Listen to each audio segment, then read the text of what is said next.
So, Sharon, probably one of the largest changes, the biggest changes you've seen in the industry was when we introduced the internet as a tool for real estate. Talk to us about before the internet. Talk to us about the book. The infamous book. Ours was about an inch and a half thick, I think. And but if you're talking history, let's go back before the book. When I started, they would mimeograph half sheets and pass them out to all the agents, and we would put them in a book, in a notebook. So it was quite the progression when it went to the MLS book.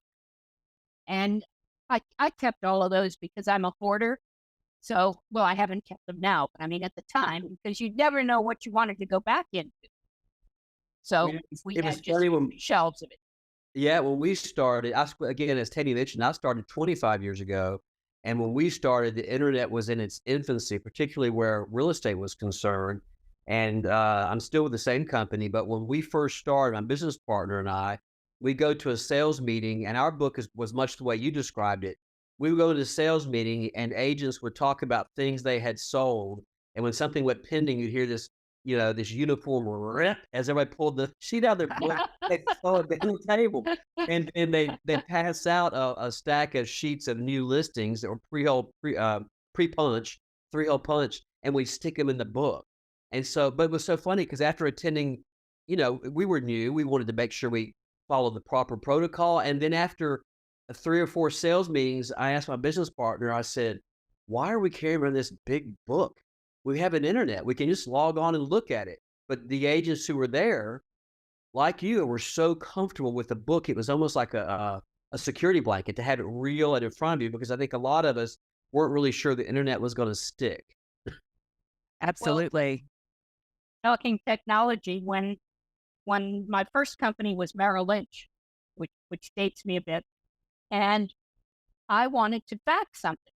And so I was after my office manager to get a fax machine. And he looked at me like I was an alien and he said, "But there's one in Clearwater. What do you want one here for?" So I bought my own. Yes, and back in those days, we had to put like a stack of books on your fax when you would receive one to keep it flat Right.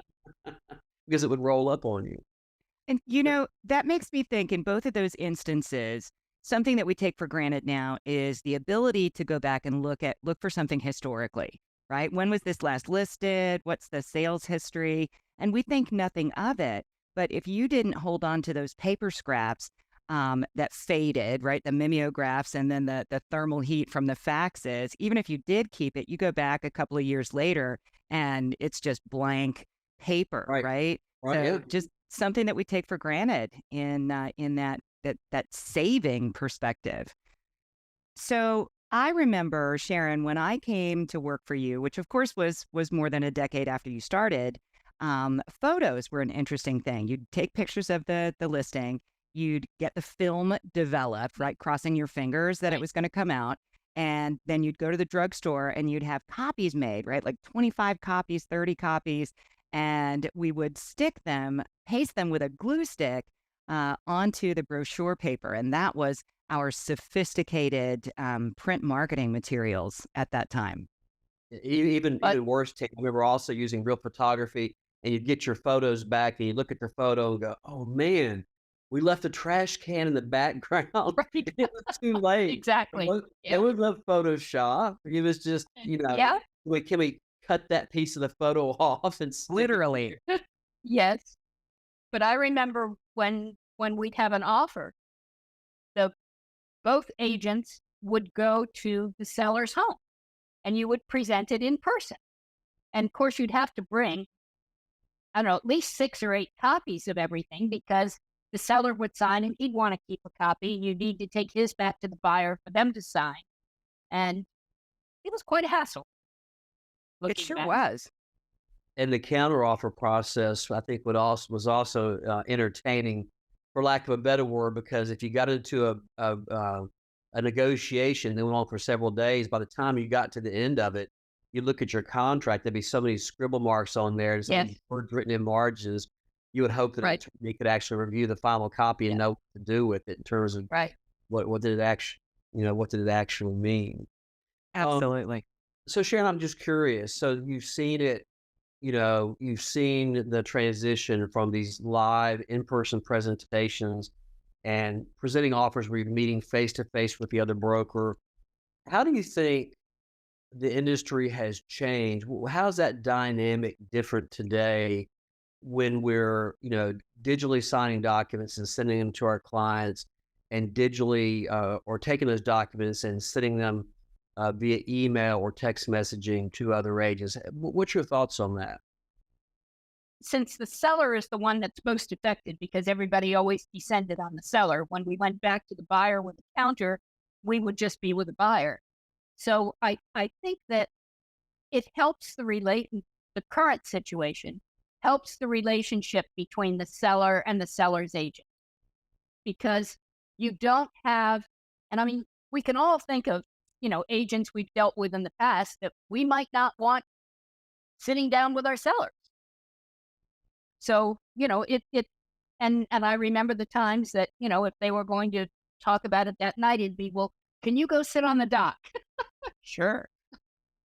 So I think it helps the relationship between the sellers, So that between we the don't have seller and their agent. when we don't have that pressure of everybody being all in the same room. That's an interesting perspective. I expected you to answer in probably the opposite way. So did I. That's it. It is very interesting perspective. Well, for one thing, I know again when we started, we were still meeting with the agents with the hard copy with the paper. Now we did in our market, we didn't present. Although we had the right to present the offer to the seller with both parties there, as far as the buyer broker and the listing Right. broker. Well, I never saw that happen in practice, and they would tell us oftentimes that you had the right as a buyer broker to be there when the offer was presented, but no one ever acted on that. So that's news for me to hear that.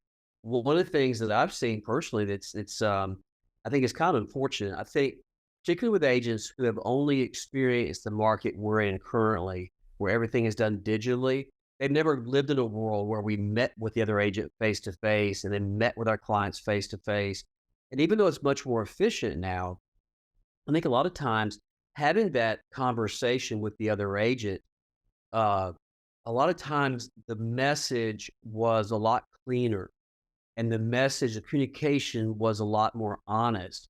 I think when it is not just as it relates to real estate, but in general, when people get behind a keyboard and not talking face to face with somebody, they don't think about the way they're packaging the message. Yeah, Exactly. interpretation. Yeah, so it seems, I don't know, it just seems to me, and of course, now at this juncture, I've spent more of my career with the digital side than I have as you did, Sharon, when it was the face to face. But what I saw happen was I think agents became a little more antagonistic when they were behind a keyboard. It seemed to be so a lot of times the message was a little more aggressive, less friendly, less negotiation happening, and more posturing. Mm, That's Yes, just an observation I've seen. I don't know. yeah. I You think know, that's true.